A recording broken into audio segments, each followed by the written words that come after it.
Wagner factory was an iron foundry of the Wagner brothers, which came from a German Christian family from the Templar community.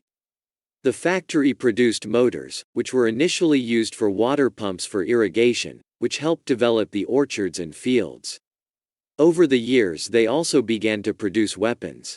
During World War I, the factory was bombed from the sea by Allied forces in order to prevent the production of weapons.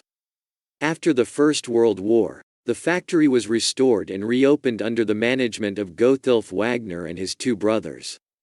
Gotthilf Wagner was a public activist and became head of the Sharona Council. During the rise of Nazi rule in Germany, he joined the Nazi movement in the country and helped the Arabs in riots against the Jews.